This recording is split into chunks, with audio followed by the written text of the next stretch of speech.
Om Namo Bhagavate Vasudevaya. Om Namo Bhagavate Vasudevaya. Om Namo Bhagavate Vasudevaya.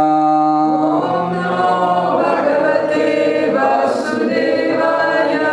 Om Namo Bhagavate Vasudevaya. Om Namo Bhagavate Vasudevaya. Hare Krishna, chers dévots, nous... Peut-être on a besoin d'une traduction parce qu'il y a de dévots qui ne parlent pas bien français. Oui, tu peux t'en charger? En direct? Je ne sais pas qui va traduire. En quelle langue? Anglais. En anglais. Moi, je peux faire en Ok. anglais. Dans ce cas-là, tu te charges de Srimad Bhagavatam et Jiva va traduire.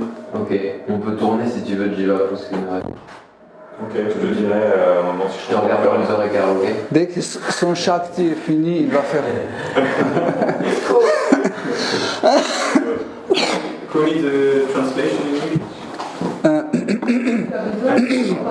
Non. I wouldn't like. Yeah, you would like to. Je veux que Félix et So you Sam. can go in the. Okay. Because I would speak to you like this, not to disturb. Donc, Hare Krishna, chers dévots, nous continuons à étudier Srimad Bhagavatam et nous avons fini le 16e chapitre de 4e chant vendredi. Aujourd'hui, nous commençons le 17e chapitre. Donc, l'étude de Srimad Bhagavatam est une partie très importante et prenante de la pratique d'un dévot. En fait, comme par exemple le chant de ces noms ne s'arrête pas quand on retourne dans le monde spirituel. C'est pas juste une méthode qu'on chante ici et dès qu'on arrive au monde spirituel, on arrête de chanter Hare Krishna. Donc on continue. De la même façon, Srimad Bhagavatam ne s'arrête pas quand on va dans le monde spirituel. C'est pas comme ça, on étudie ici et après quand on arrive au monde spirituel, on abandonne Srimad Bhagavatam ou nous pensons que Srimad Bhagavatam n'existe pas. Non, Srimad Bhagavatam est tellement sucré, tellement extraordinaire que même dans le monde spirituel, chaque jour, le matin et le soir, il y a Krishna Katha. En fait, à Goloka Vrindavan, chaque matin, il y a Srimad Bhagavatam, où le Katha, les histoires racontées sur les divertissements de Shri Krishna le matin. Sur ce Katha participent les adultes, comme Nanda Maharaj, Mary Yashoda, leurs membres de famille, ils s'assoient tous. Et il y a des conteurs, différents conteurs, comme Snigdha Kanta et Madhu Kanta, par exemple, qui racontent les divertissements de Shri Krishna. Mais le Srimad Bhagavatam du matin est très différent de Srimad Bhagavatam de soir. Parce que le public qui écoute Srimad Bhagavatam de soir est différent. Donc les adultes ne sont plus là. Les serviteurs ne sont plus là. Seulement, en fait, le public qui écoute Srimad Bhagavatam le soir, c'est les amis. On a la plupart des amis confidentiels de Krishna qui participent en général dans les Mathurya Lila, dans les Lila, dans les divertissements conjugaux. Okay? En fait, comment les amis de Krishna peuvent participer aux divertissements conjugaux? Il ne faut pas penser qu'ils ont le Shringara Rasa ou le sentiment inconjugal avec Krishna. Non, leur sentiment avec Krishna reste toujours amical, mais ils peuvent contempler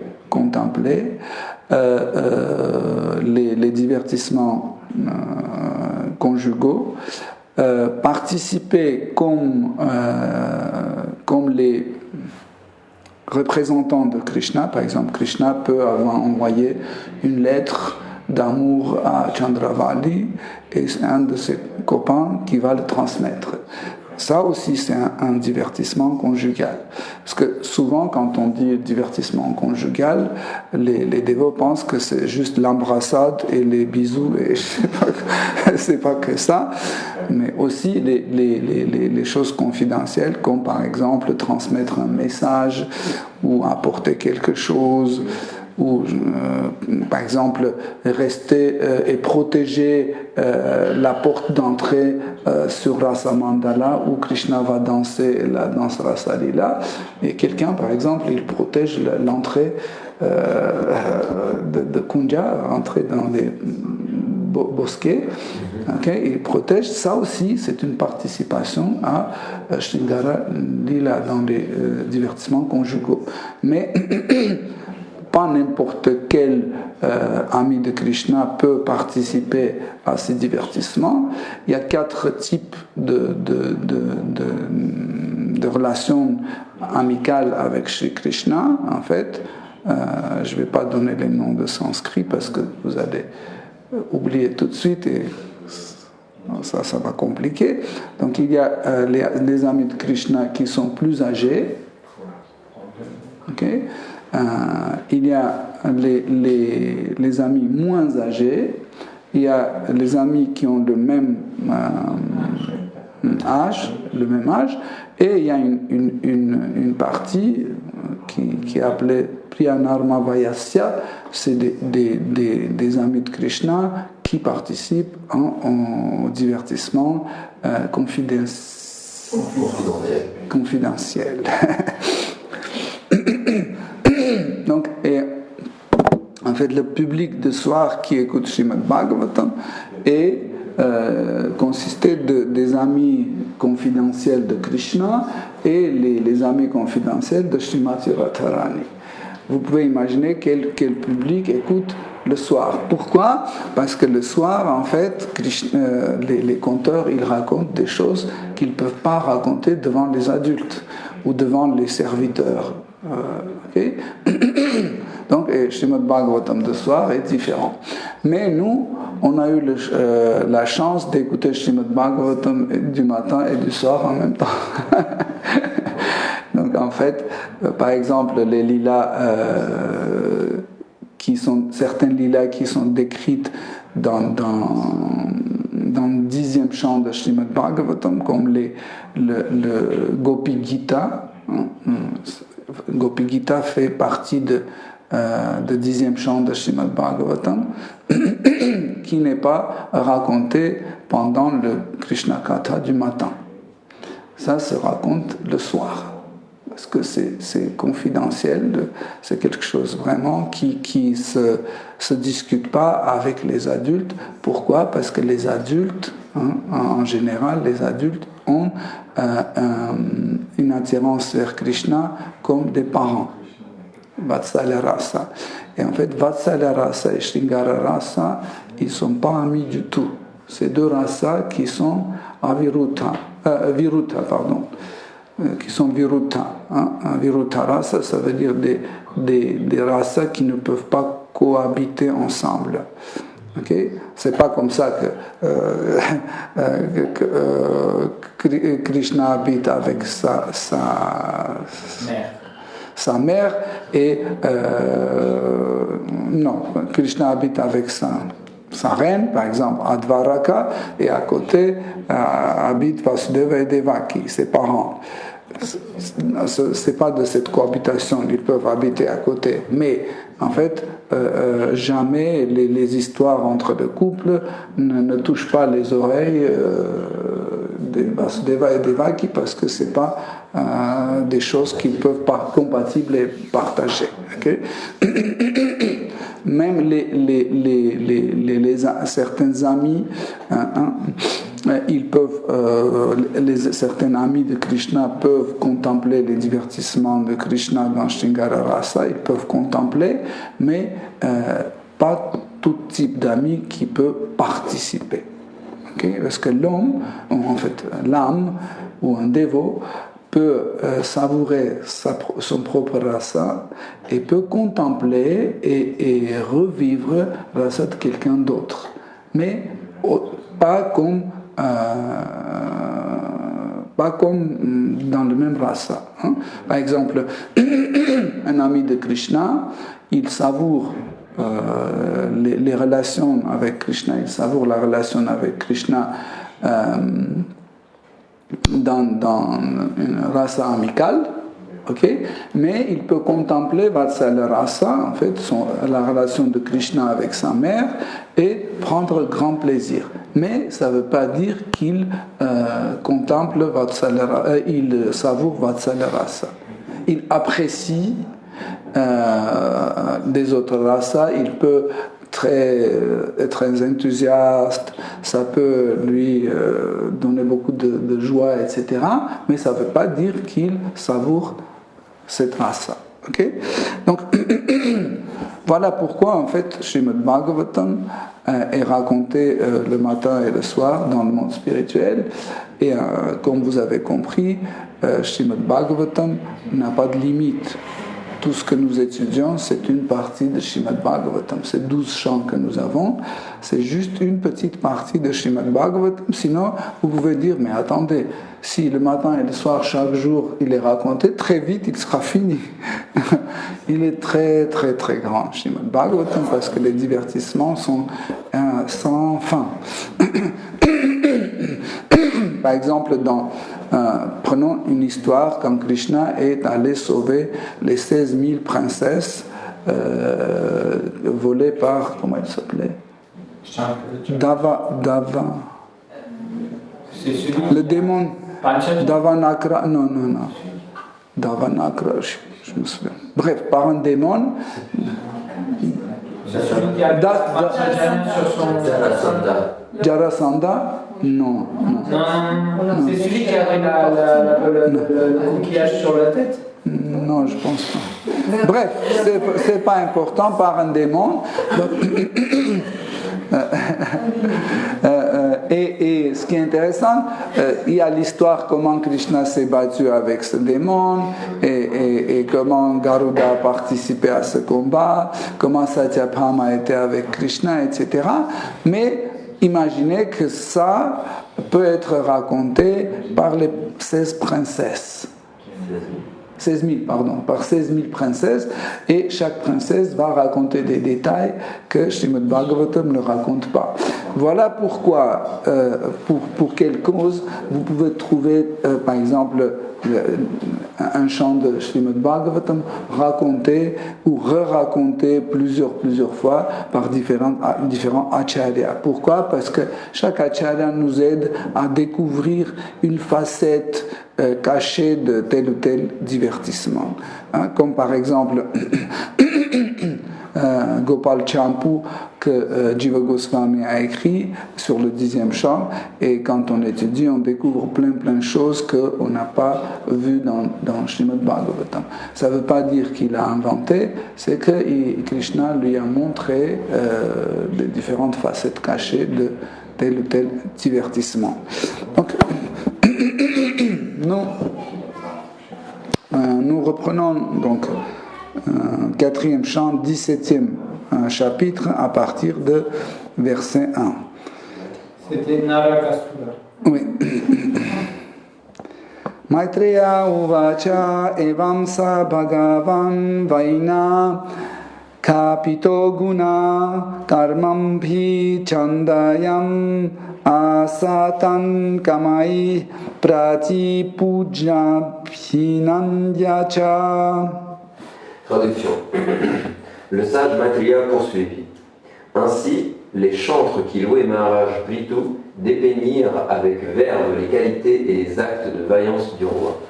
Quand ils eurent terminé, Maharaj Prithu leur offrit avec respect divers présents et il les révéra comme il se devait.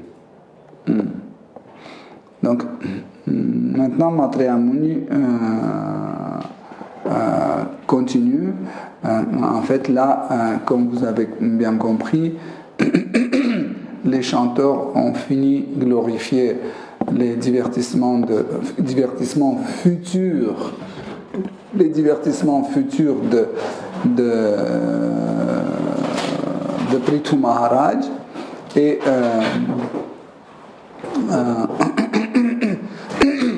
de sa part, Prithu Maharaj a remercié les chanteurs et il leur a offert plein de cadeaux. Donc, là, il y a une petite nuance sur les cadeaux que j'aimerais bien qu'on voit, parce que souvent on est un peu perplexe et on ne comprend pas qu'est-ce qu'on doit offrir, ou est-ce qu'on doit offrir ou pas, et quel cadeau a le plus de valeur, et comment on doit agir quand on reçoit un cadeau. Donc, ce n'est pas vraiment le sujet principal de ce verset, mais quand même c'est important pour comprendre. Okay? Donc, les shastras montrent et parlent qu'il ne faut pas faire les cadeaux inutiles. Par exemple, si vous offrez à un dévot, je ne sais pas, un appareil pour chauffer du vin dedans, c'est un cadeau complètement inutile. Okay? Ou vous offrez un couteau spécial pour la viande, c'est un cadeau inutile. Okay? Ou vous offrez à un dévot une pipe pour qu'il fume, c'est absurde. Okay? Donc ce sont des cadeaux inutiles, donc il faut jamais faire ce genre de cadeaux. Okay? Mais aussi, il ne faut pas, dans la catégorie de cadeaux inutiles pour un dévot, c'est par exemple un dévot a déjà un bouilloire et vous en offrez un autre. Il a, je ne sais pas, une table, vous en offrez un autre. En fait, qu'est-ce qu'il va faire? Parce que ça commence à poser un problème pour un dévot, parce que il apprécie votre cadeau, parce que vous l'offrez sincèrement, mais qu'est-ce qu'il va faire avec 2 tables? Okay? Donc il ne sait pas quoi faire. Donc automatiquement, ou il doit offrir à quelqu'un d'autre, ou mettre sur le trottoir. Donc il ne peut pas mettre sur le trottoir parce qu'il dit que Krishna m'a donné une table pour que je le mette dans le service dévotionnel. Et aussi, donner à quelqu'un d'autre, il est gêné parce qu'il dit ce dévot va être vexé parce que j'ai offert à quelqu'un d'autre. Imaginez, Pratibha nous offre une table et après cette table a atterri chez Jagatarini à Atmarama. Et elle va venir me dire, oui, mais je vous ai offert, je n'ai pas offert à Jagatarini Atmarama. Vous voyez? Donc, en pensant ça, Devo peut garder cette table chez lui, il va avoir 2 tables et le petit appartement va devenir encore plus petit. Et après, on lui offre une 3e fer à repasser, je ne sais pas, un 4e bouilloire, des boussoles, un appareil qui mesure la vitesse avec laquelle la neige se fond sur l'Arctique, etc. etc. Même, par exemple, nous avons remarqué qu'il y a une formule mathématique, la vitesse d'accumulation des choses à la maison. Donc, et c'est horrible quand ça commence à accumuler. 3 saris, 4 saris, 5 saris, 10 saris, et ça s'accumule, et après, oui, et le problème, c'est que le mental, il spécule, et il peut toujours justifier la présence de cette chose. Il dit, le vert, le sari vert, je vais mettre en Guru Puja, rouge, je vais mettre quand il y a Narasimha Chaturdasi, le bleu, c'est à Gaura Purnima, et au 15e sari, on va toujours trouver une application. On dit, oui, mais quand je vais au Harinam, je vais mettre celui-là, et ça commence à augmenter.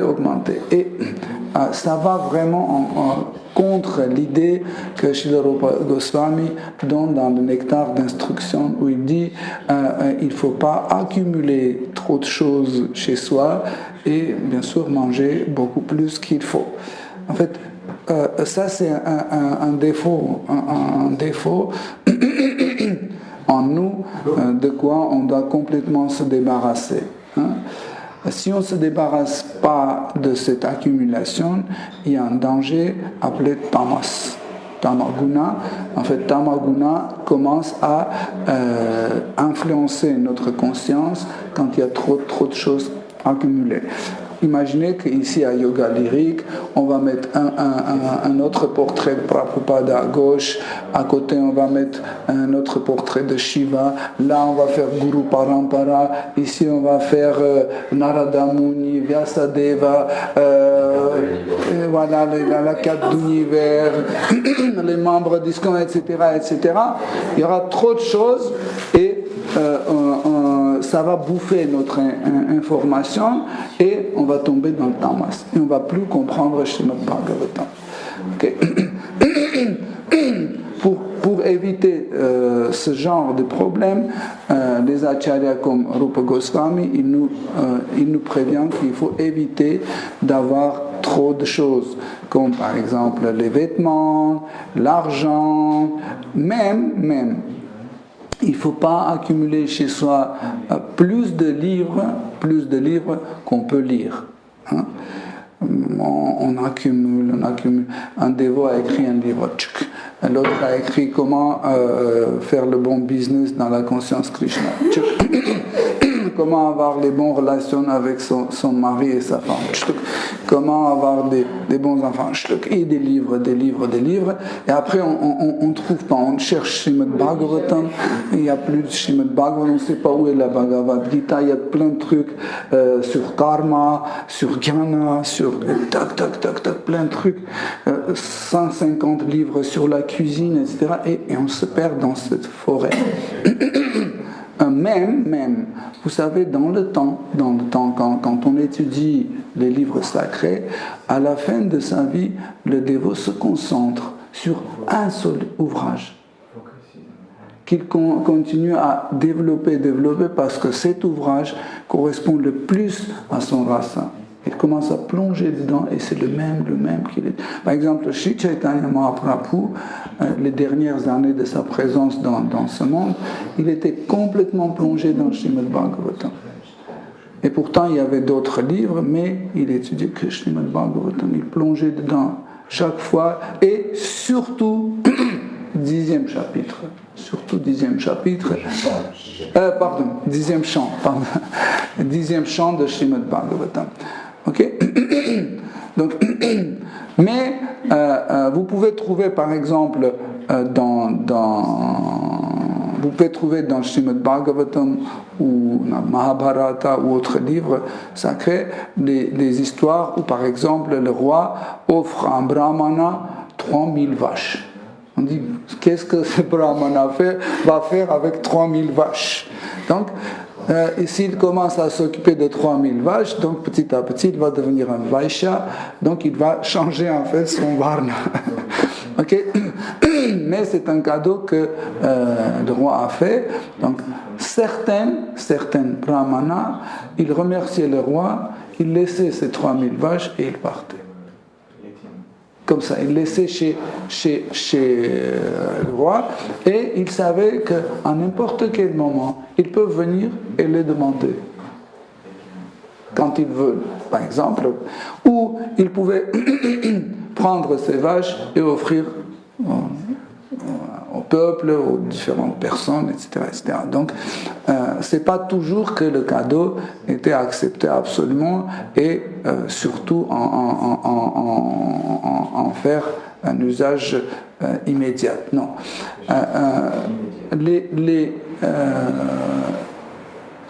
Il y a des personnes vraiment qualifiées qui peuvent faire des bons cadeaux. Des bons cadeaux et ces bons cadeaux sont vraiment des choses qui sont vraiment bien calculées selon le temps, le moment et les circonstances. là c'est le meilleur. Des fois, par exemple, un conseil, c'est le meilleur cadeau. Le conseil au bon moment, dans le bon endroit, dans les bonnes circonstances, un conseil peut être le meilleur cadeau. Okay? On ne sait pas quel type de cadeau à donner à ses compteurs Prithu Maharaj, mais sûrement Prithu Maharaj, en étant Dieu la personne suprême, sûrement il était qualifié et il savait quel type de cadeau donner à ses compteurs. Okay? Donc, sûrement, on doit éviter donner des cadeaux qui ne correspondent pas à un varna de cette personne et surtout à son ashrama. Okay? Par exemple, s'il y a un sannyas et vous lui offrez, je ne sais pas,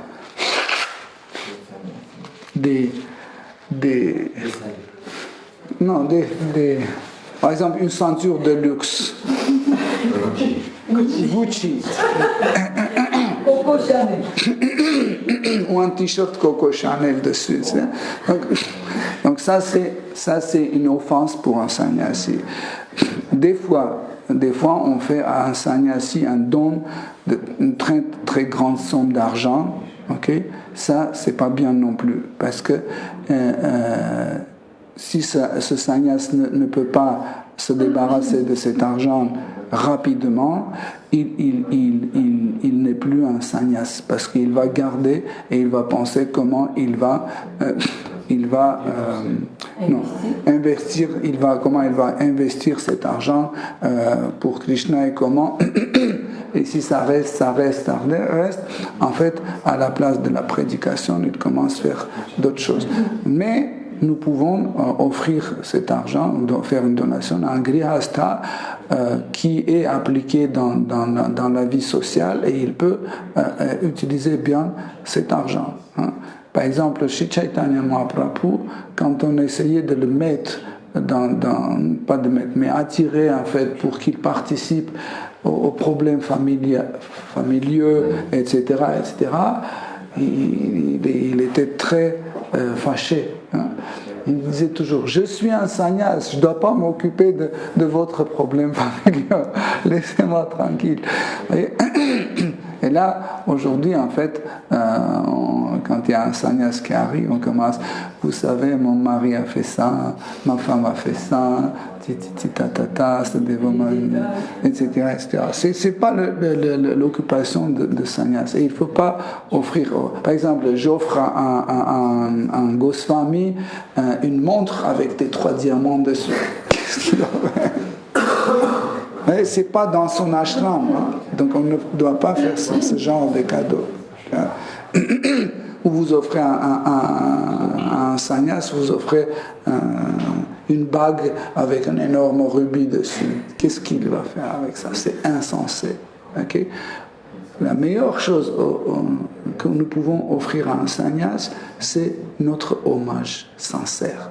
Si on peut offrir nos hommages sincères à un sannyas, si on peut le servir avec beaucoup d'humilité, hein, si on peut offrir à un sannyas nos oreilles et écouter sa prédication, ça c'est le meilleur cadeau.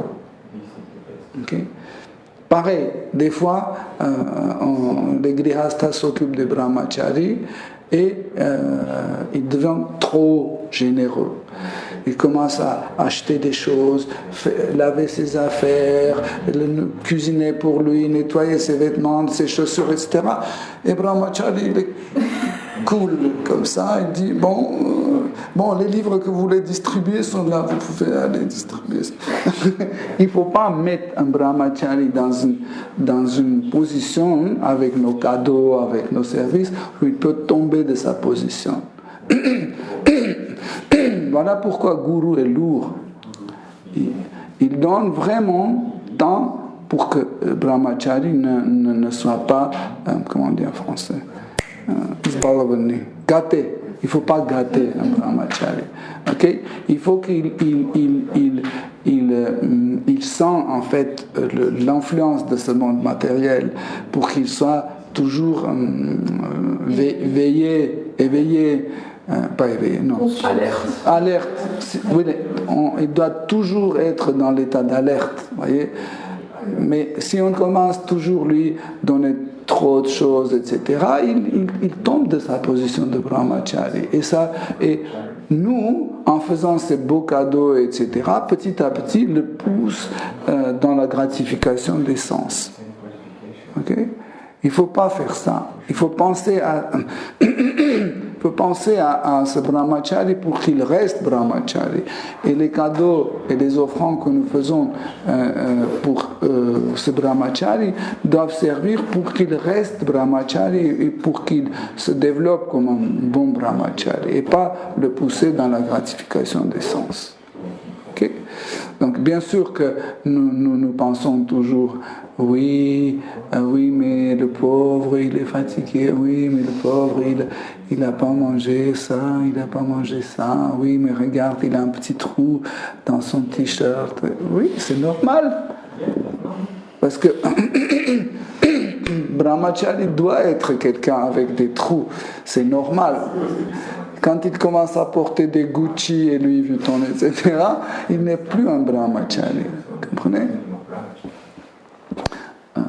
Le verset suivant. Verset. Le roi Prithu aura aussi tous les dirigeants des brahmanas et des autres castes, ses serviteurs, ses ministres, les prêtres, ses sujets, ses compatriotes, les membres d'autres communautés et ses admirateurs. En conséquence, tous furent satisfaits. Donc, vous voyez,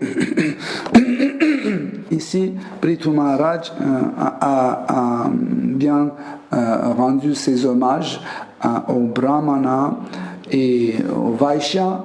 Même, sachez qu'il y avait aussi des Shudras là-bas et il a comment on dit ça en français là? Il a fait attention aussi à ces sujets, même s'ils étaient les Shudras. Ça ne veut pas dire qu'il a fait un dandavad aux Shudras, non. Mais avec des paroles, il a assuré qu'il va veiller sur eux, qu'il va toujours les protéger, et les Shudras aussi, ils se sentent protégés, que voilà, notre roi, il nous a fait attention, il ne nous a pas négligés, il n'a pas dit, ah ça c'est des Shudras, c'est pas grave. Non. Et là, il les a parlé, il a assuré, ne vous inquiétez pas, personne ne va vous dominer ou persécuter, etc. Vous voyez? Donc, Prithu Maharaj, comme un vrai roi, il a fait de telle sorte pour que chaque personne qui va partir de qui après cette cérémonie va partir chez lui, il va aller en méditant sur lui-même. Okay? Donc en fait, pourquoi? Parce que s'il méditait sur le roi, il méditait sur Dieu la personne suprême. Parce que le roi Prithu était pas quelqu'un d'autre que n'était que d'autre, comment dire? N'était pas quelqu'un d'autre que. N'était pas quelqu'un d'autre que Dieu la personne suprême, Bhagavan. Hein? N'était autre que. Ah oui. N'était d'autre que. N'était autre que.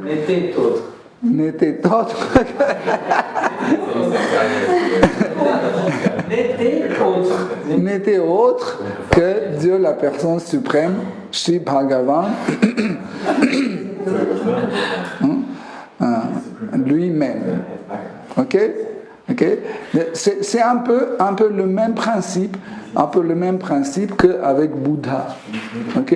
Quand Bouddha a proposé un système de méditation, un système de pratique transcendantale, etc., sans Dieu, parce que dans son système, il n'y avait pas de Dieu. Mais il disait, mais qui peut devenir celui à qui on doit rendre l'hommage, etc. Il a dit sur moi. Vous méditez sur moi, sur Bouddha. Et ils ont commencé à méditer sur lui, et automatiquement, en méditant sur lui, ils méditaient sur Dieu, la personne suprême. Donc, comme ça, en fait, une théorie avec l'absence de Dieu, qui est le bouddhisme, parce que dans le bouddhisme, le concept de Dieu n'existe pas, ok? Et avec une petite ruse, Bouddha fait de telle sorte que même en pratiquant le bouddhisme et en méditant sur Gautama Bouddha, donc automatiquement on la transforme en religion. Pourquoi? Parce qu'on médite sur Bouddha. Okay? Donc c'est une forme passive de la religion, okay? Une forme passive de la religion. Okay?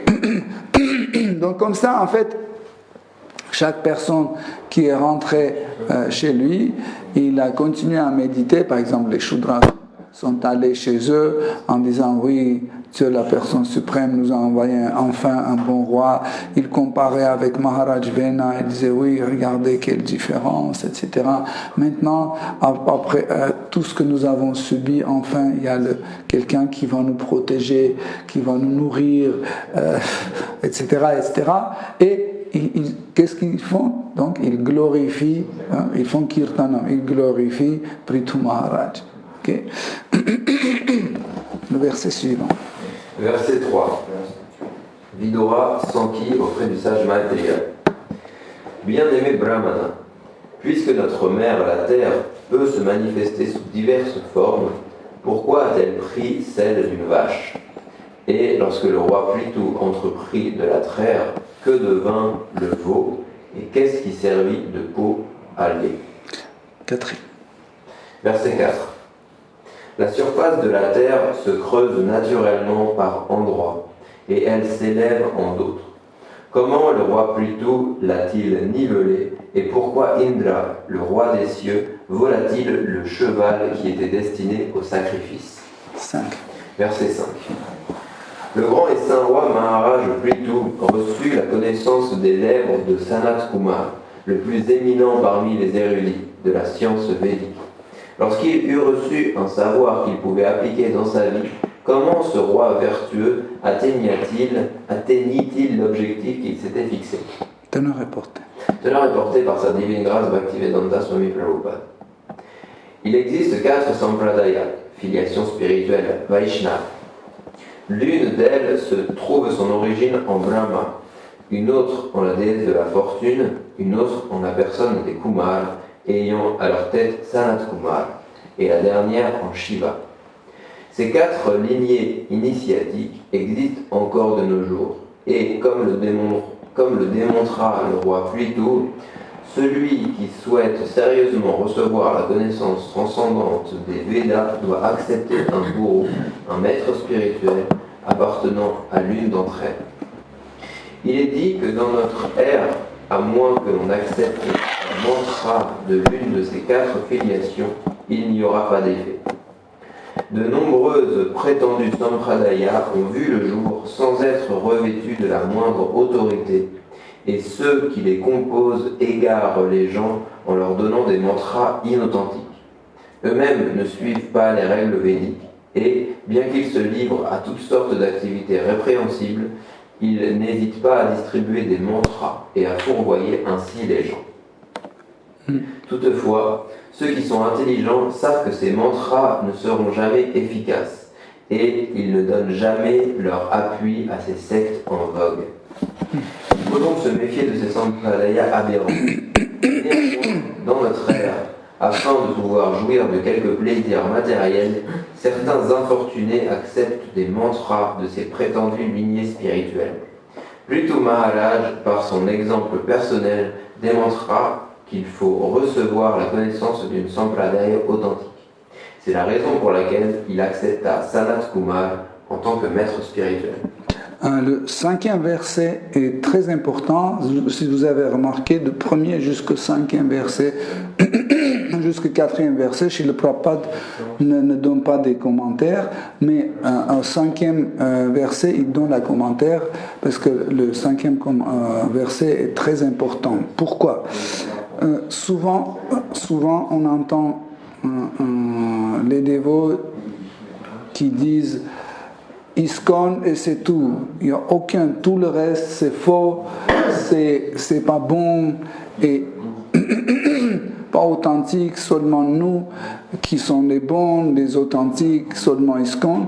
Et là, dans ce verset, déjà, Maitreya Muni, il dit qu'il existe 4 sampradayas authentiques et Srila Prabhupada le confirme. Donc, vous savez qu'il y a 4 sampradayas. Donc, il y a Sri Sampradaya qui vient de Lakshmi Devi. Donc, pourquoi on dit qu'il vient de Lakshmi Devi? Parce qu'elle reçoit la connaissance spirituelle de Sri Narayana et elle transmet par la suite, elle transmet aux autres. Ensuite, il y a Raudra Sampradaya qui vient de Seigneur Shiva. En fait, Shiva reçoit cette connaissance de Krishna et qui donne aux autres. Par la suite, il y a Kumara Sampradaya, c'est des Kumaras qui reçoivent la connaissance de Krishna et qui donnent aux autres. Et aussi, il y a Brahma Sampradaya, dans lequel nous nous trouvons, en fait, grâce à Srila Prabhupada. Brahma Sampradaya, c'est la connaissance que nous avons, c'est Brahma qui a reçu et qui a distribué à nous. Donc, Brahma est le premier acharya de notre Sampradaya. Voilà pourquoi, s'il vous plaît, ne faites jamais erreur pour dire que Brahma n'est pas un pur dévot, etc., qui a des défauts, etc. Donc, sinon, nous risquons de dire que notre Sampradaya est fondé par un acharya qui n'est pas un pur dévot. C'est absurde, non? C'est complètement absurde. Ainsi que celui qui dit que les autres Sampradayas ne sont pas bons, comme par exemple Kumara Sampradaya, donc nous voyons que même Dieu, la personne suprême, qui est venu comme Prithu Maharaj, il est devenu le disciple de un des frères, de 4 frères Kumara, donc de Sanat Kumar. Donc, comment on peut ignorer ce Sampradaya et dire que nous sommes les meilleurs, nous sommes authentiques, les autres ne sont pas authentiques, etc. C'est une offense et il ne faut jamais faire ça. Il faut toujours comprendre que, bien sûr, il y a la différence entre ces 4 Sampradayas. C'est pour ça qu'il y en a 4. Si c'était la même, pourquoi on devait faire 4? C'était pas la peine d'avoir 4 Sampradayas. Donc, une fois on a bien discuté, il y a 3 choses qui, en fait, distinguent les Sampradayas. Ce sont l'humeur, Bhava, l'humeur, oui, Sadhana, la pratique, et Connaissance. Siddhanta, les principes. Ok? Ces 3. Donc, ça veut dire, par exemple, le Siddhanta peut être le même dans tous les 3. Ok? Le sadhana peut ressembler presque le même, mais l'humeur peut être différente. Ok? Donc ça, ce qui est très très important à comprendre, parce que si l'humeur est le même, donc automatiquement ça n'existe pas, parce que sinon c'était pas la peine de diviser en fait les 4 sampradayas. Ok? Donc nous devons comprendre que si par exemple demain il y a quelqu'un qui arrive de Sri Sampradaya ou de Rudra Sampradaya ou Kumara Sampradaya et il commence à faire Krishna Katha, il ne faut pas fermer les oreilles et dire ah oui, non mais ça c'est une offense, non, il ne faut pas écouter, non. Mais si la personne dit des choses qui ne correspondent pas à son sampradaya, vous pouvez lui faire la remarque ou bien se lever et partir. Par exemple, s'il dit que en effet Krishna ne peut pas tout faire, Krishna dépend de Brahma, je ne sais pas, ce genre de choses, ou Krishna n'est pas pur, ou l'âme n'est pas éternelle, ce genre de choses, vous pouvez tout de suite le bombarder, ou je ne sais pas, brûler vif. Moi, je rigole. Même vous pouvez se lever et partir. Pourquoi? Parce qu'en fait, lui-même, il n'est pas authentique parce qu'il ne suit pas les principes de son sampradaya. Donc Baladeva Vidyabhushana, quand il a eu le problème avec Sri Sampradaya, quand il a pu montrer aux représentants de Sri Sampradaya que Brahma Sampradaya est authentique et Srimati Radharani doit être à côté de Krishna éternellement, il a prouvé, ils ont dit que bon, on va laisser notre Sampradaya et on va pas détruire mais dissoudre, voilà. On va dissoudre Sri Sampradaya et on va tous venir et devenir le membre de Brahma Sampradaya. Il a dit non, Baladeva Vidyabhushana a dit non parce que c'est un goût, c'est une humeur très important et il y a infiniment de personnes qui partagent ce goût et c'est authentique et il faut le préserver. Mais il ne faut pas dire des bêtises genre vous ne pouvez pas adorer Radha à côté de Krishna, etc. etc. Ok? Donc on lit le verset 6-7. Verset 6-7. Prithu Maharaj était une importante incarnation des puissances de Sri Krishna. Aussi, tout récit lié à ses activités est-il certainement fort agréable à entendre et revêt-il un caractère infiniment propice. Quant à moi, je suis pour toujours ton serviteur et celui du Seigneur que l'on appelle Adokshaya. Veuille donc me raconter toutes les histoires concernant le roi Prithu en tant que fils du roi Vena. Il entreprit de traire la terre, qui avait pris l'aspect d'une vache. Donc, dans ce verset,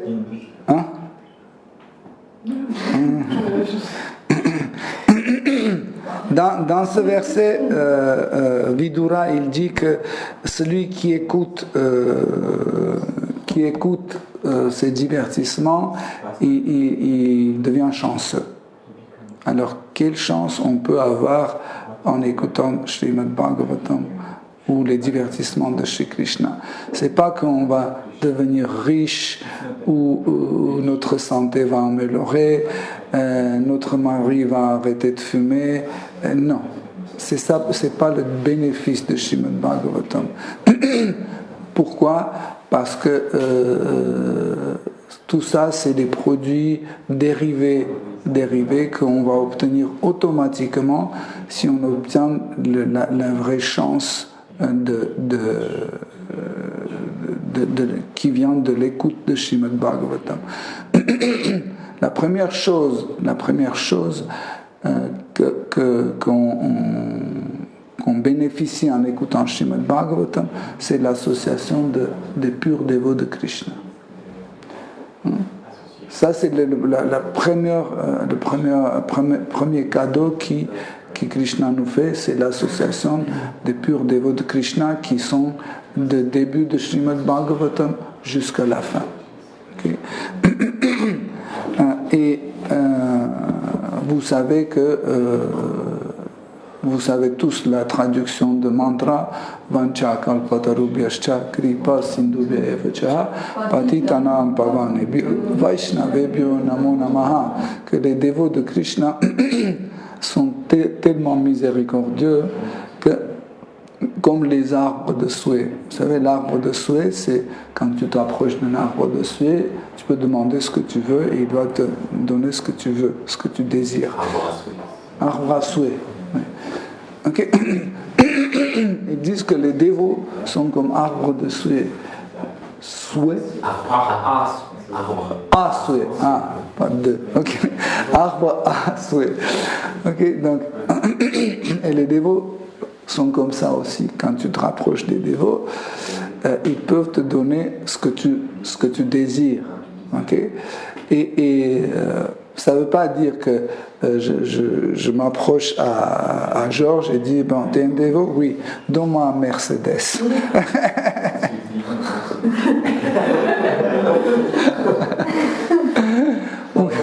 ou 3 kilos de cocaïne.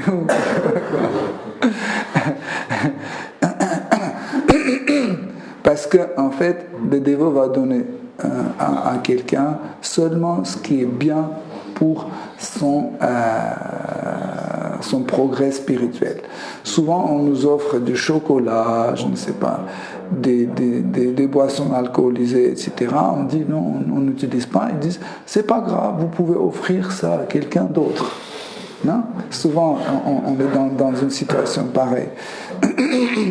Et nous, on dit non, c'est impossible parce que si c'est quelque chose qui est mauvais, donc on ne peut pas offrir à quelqu'un d'autre. Et tout de suite, il y a un raisonnement qui arrive derrière en disant c'est mauvais pour vous, mais pour eux c'est bien, vous pouvez leur donner. Ils ne comprennent pas en fait ce principe, parce que pour eux, ce n'est pas un principe. Même il y a des gens qui viennent dans notre mouvement, ils deviennent végétariens, mais ils continuent à cuisiner la viande pour ses parents, pour son mari, pour ses enfants, parce qu'ils sont devenus végétariens pas par le principe, ils sont devenus végétariens par les motifs personnels, genre la santé, morale ou autre. Okay. Mais quand on comprend que ça ne plaît pas à Krishna, quand je cuisine la viande, ça ne plaît pas à Krishna, je ne vais jamais faire pour personne. Okay. Si je sais que manger de chocolat c'est pas bon, ça ne plaît pas à Krishna, je ne vais jamais offrir ça à quelqu'un d'autre. Okay. Donc, et ici, dans notre verset,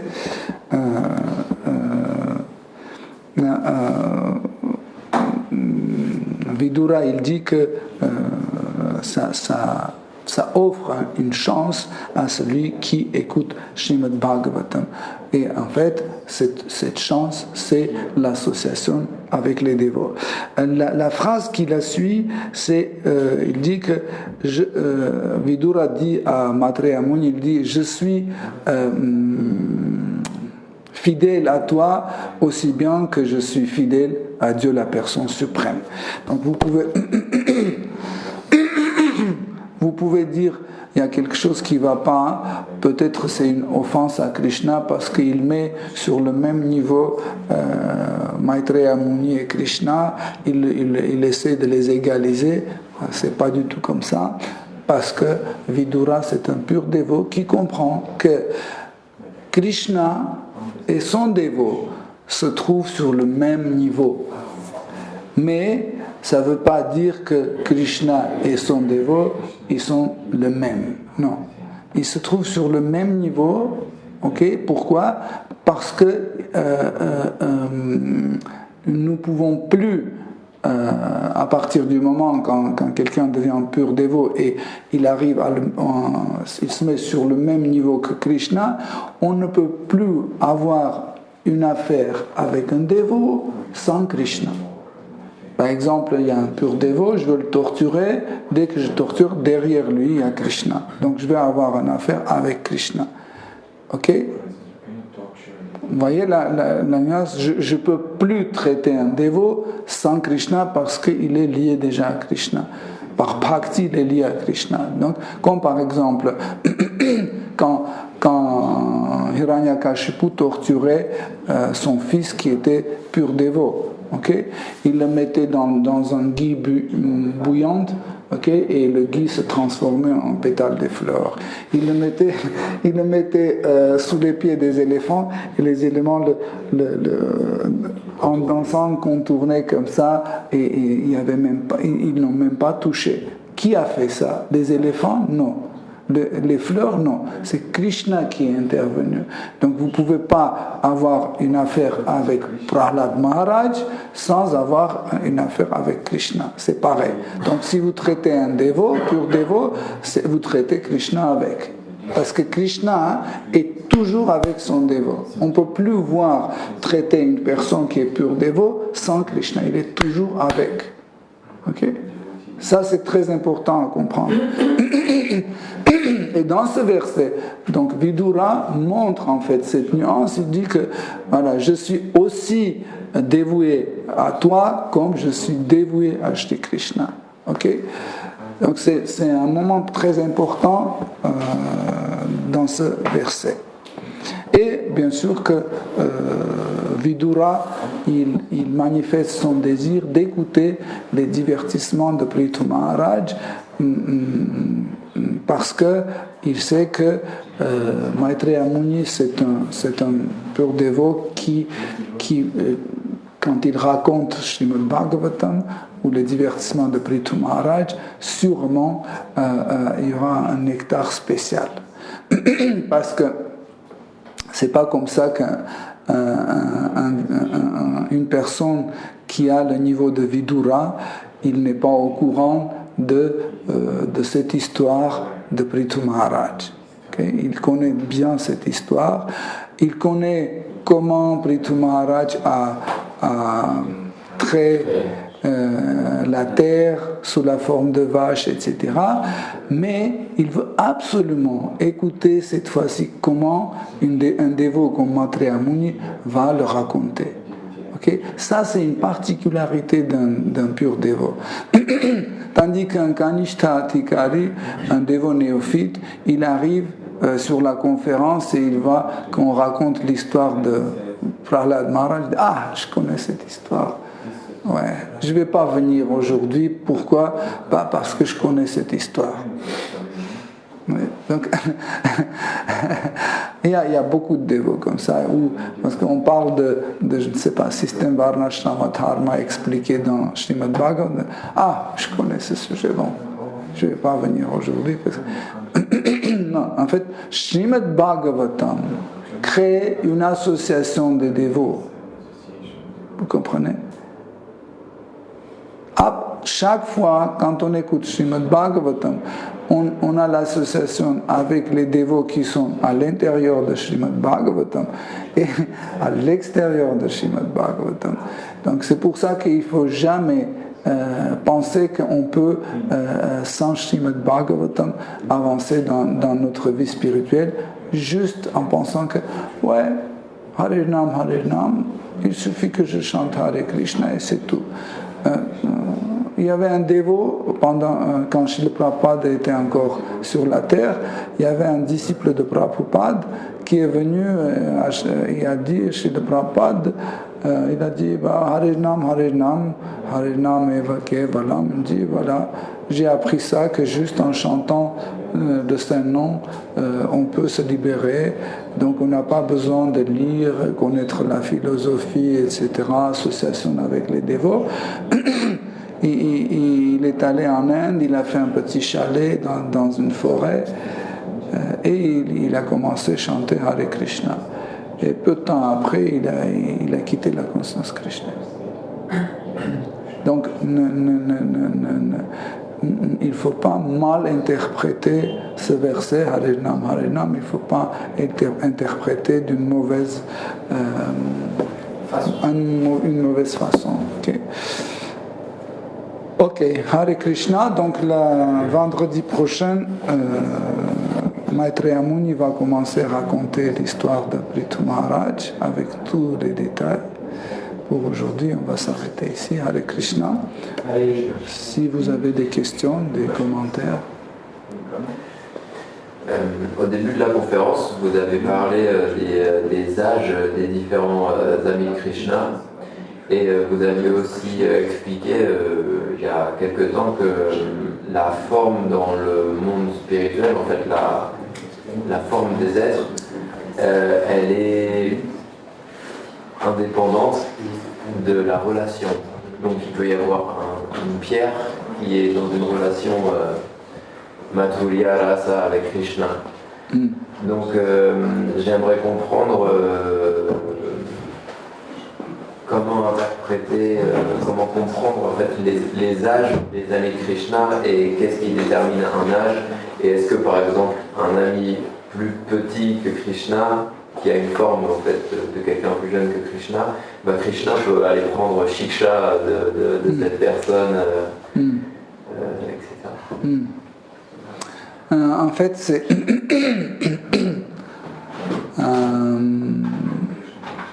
c'est une petite nuance très importante. C'est pas comme ça que n'importe quelle pierre peut devenir ou revivre Mathura Rasa ou devenir une femme de Krishna ou le père ou la mère de Krishna. Il y a beaucoup de particularités pour la compréhension de rasa. Okay? Par exemple,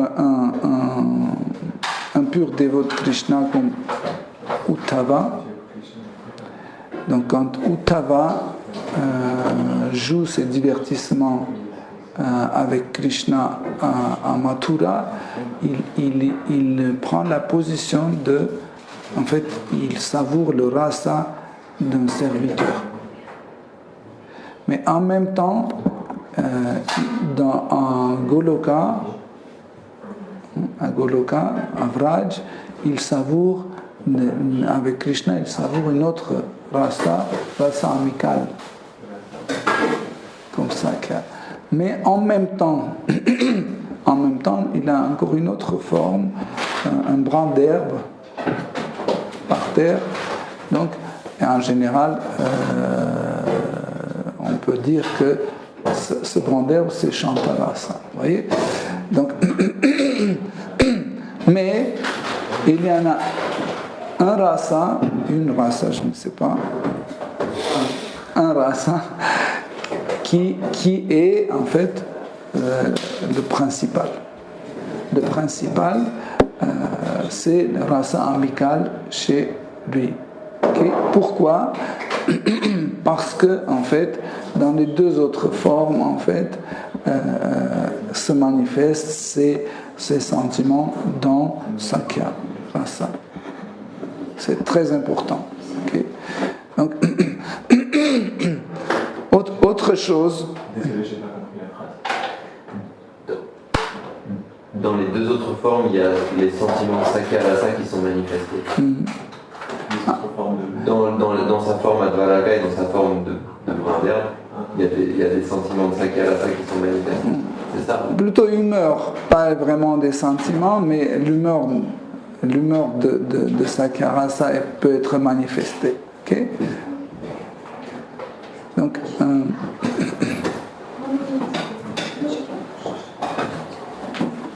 ok, ça c'est une nuance importante. Donc, je vous explique en deux mots.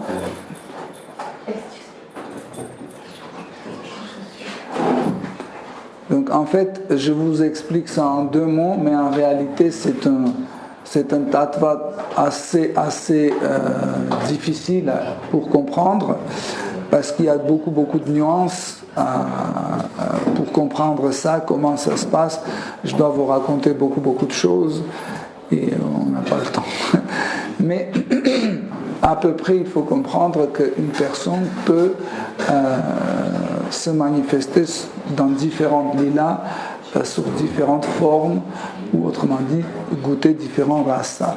Comme par exemple les gopis.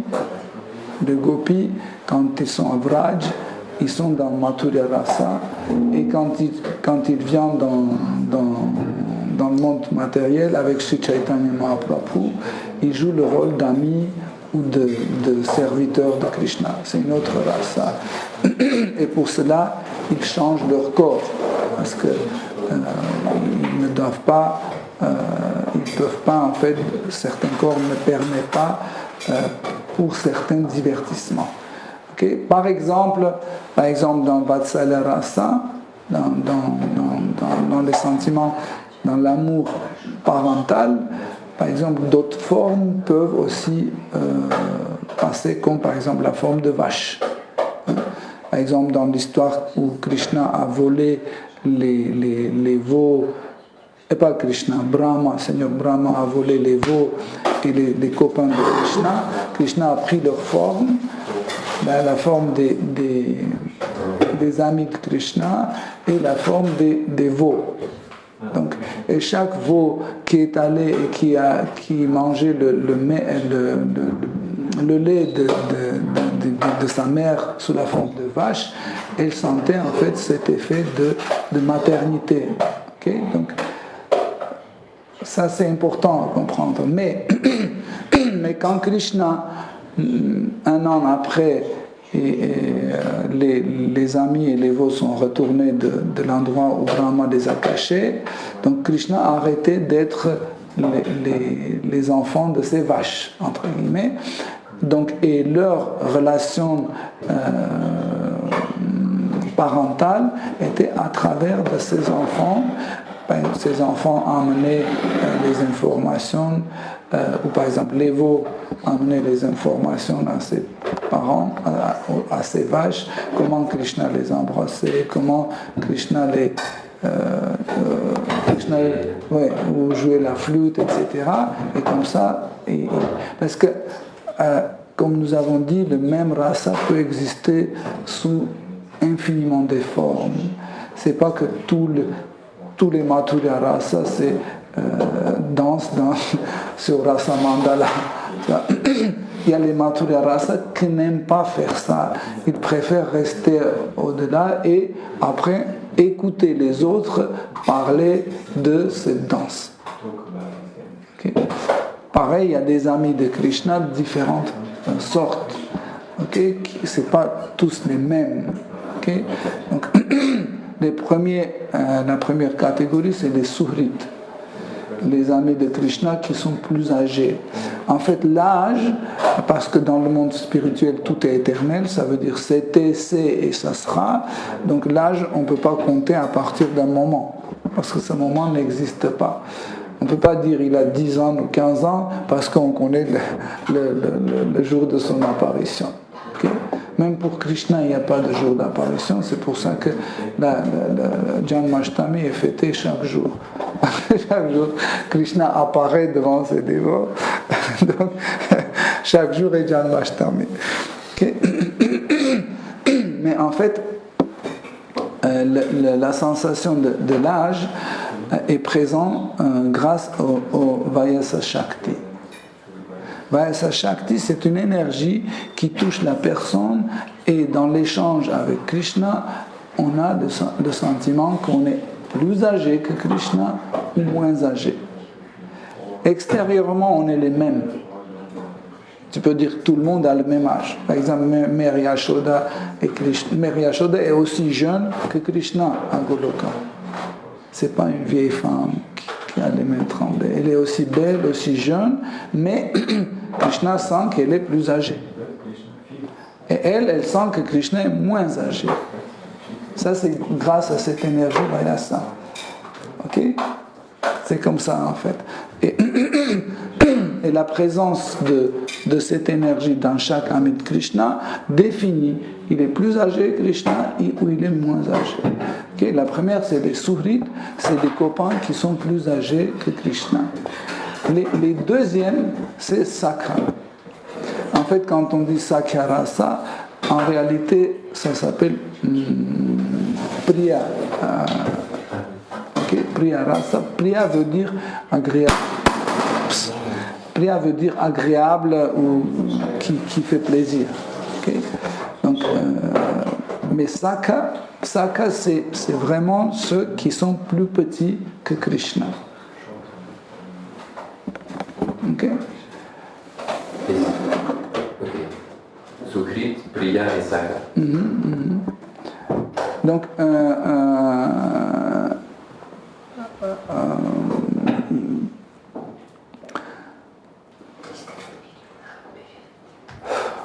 c'est bien.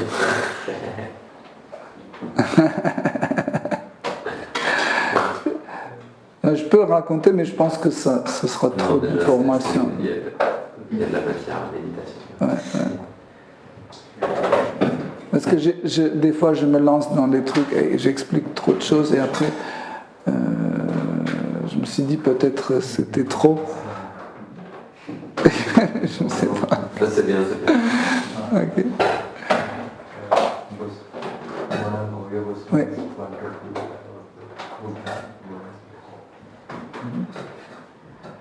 He can out loud translate. He can explain more about modern Korea, whose responsible to Buddha and Buddhas. Modern Korea, whose responsible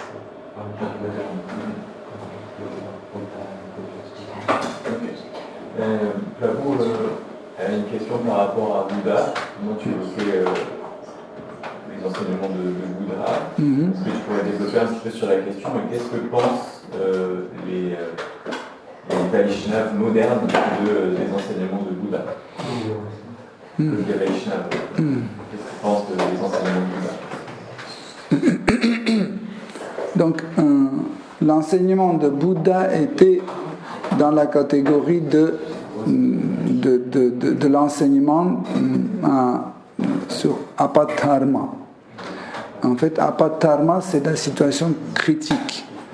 Donc, Bouddha est venu au moment quand les écrits sacrés védiques n'étaient plus respectés correctement. En fait, on suivait juste par partie extérieure, comme par exemple les sacrifices des animaux, ça se faisait sous une forme mécanique. Exemple, dans les Védas disent que quand on fait un sacrifice d'un animal, personne ne doit mourir pendant le sacrifice. Par exemple, on prenait un bouc, on lui coupait la tête, avec des mantras, on mettait dans le feu, et après du feu, il y avait la même âme, mais avec un autre corps plus jeune ou corps humain qui sortait du feu. Okay? Donc, pendant le sacrifice, personne ne meurt, en réalité. Okay? Mais il y a à peu près 3000 ans, Bouddha est venu au moment quand il n'y avait plus de brahmanes qualifiés. Donc on tuait les animaux, on les mettait dans le feu et on faisait des barbecues, autrement dit. Okay? On les mangeait, c'est tout. Okay? Et c'est devenu de plus en plus répandu et pratiquement chaque jour on tuait des animaux et on les mangeait en disant que cet animal ne contient plus le karma. Pourquoi? Parce qu'il est sacrifié.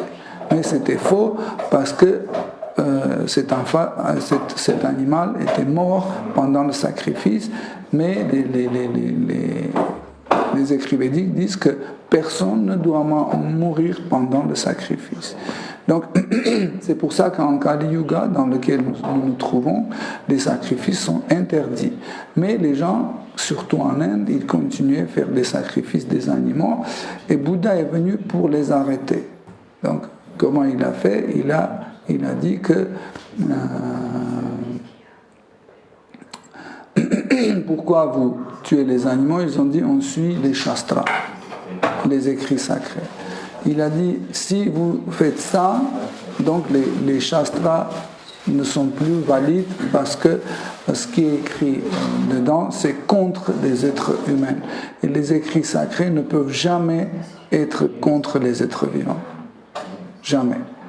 Donc, toujours les écrits sacrés doivent protéger les êtres vivants et pas pousser les mourir ou torturer ou autre. Okay?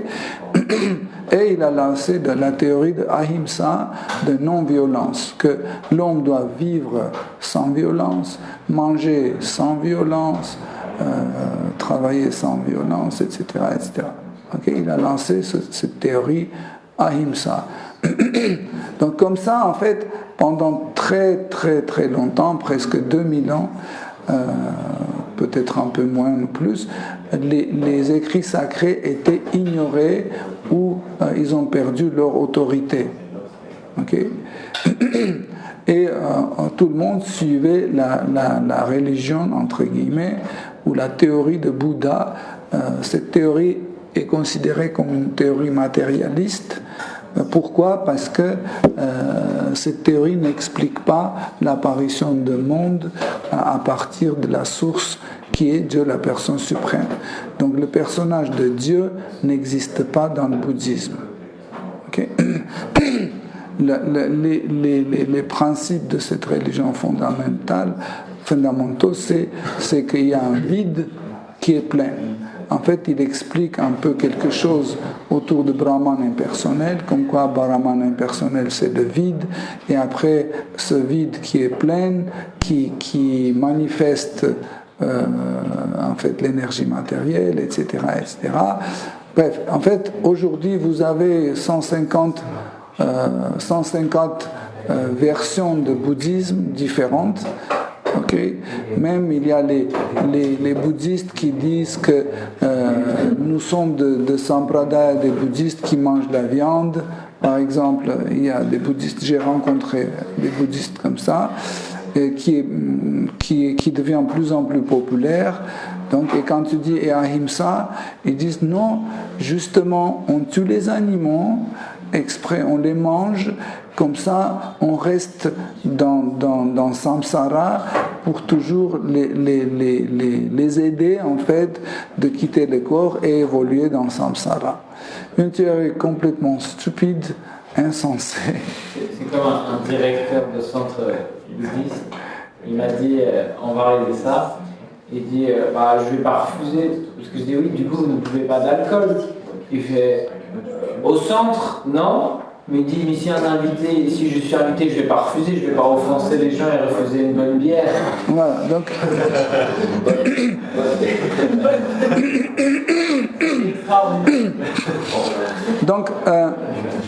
donc plus tard en fait pour remettre de nouveau remonter l'autorité des écrits sacrés, Krishna a demandé Seigneur Shiva pour qu'il vienne dans ce monde matériel sous la forme de Shankaracharya. Donc Shankaracharya c'est une incarnation de Seigneur Shiva.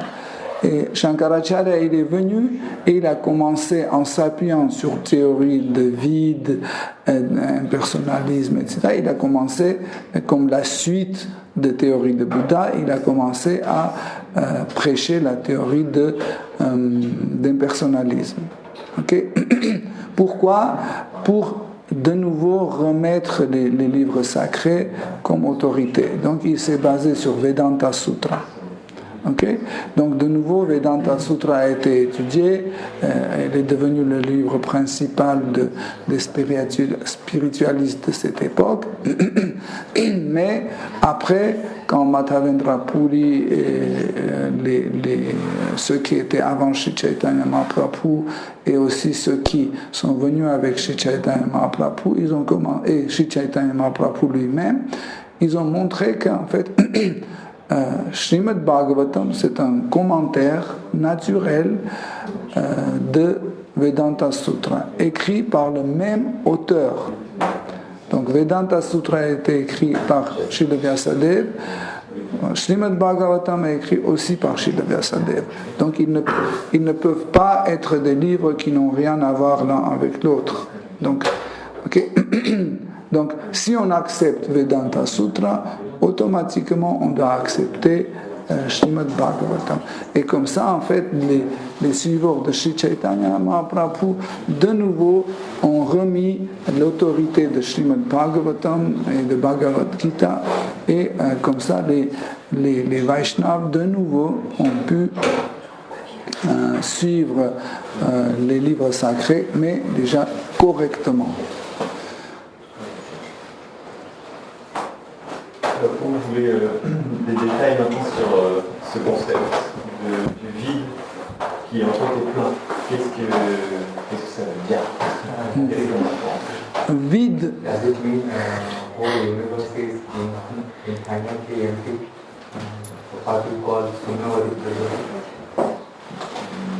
Est-ce que ça ça veut dire que c'est univers et est-ce qu'il est infiniment vide? En fait, le concept bouddhiste de vide. Est-ce que c'est ce qu'on appelle la Shunyavadi philosophie? Oui, Shunyavadi, c'est la philosophie de vide. Okay?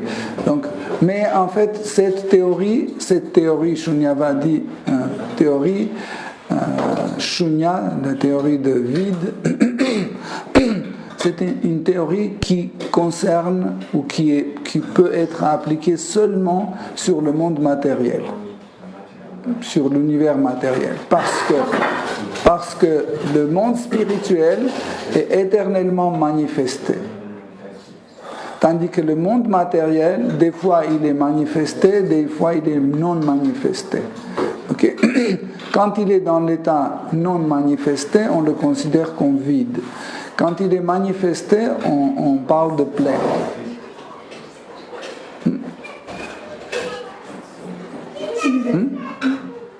Compréhensible? La dernière question. Merci pour les bonnes explications.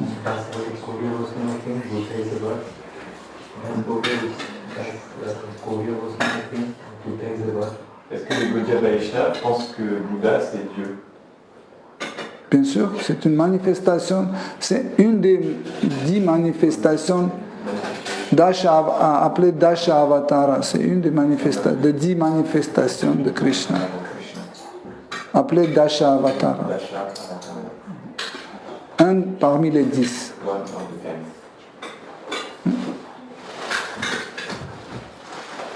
Vous avez expliqué que... Plus fort.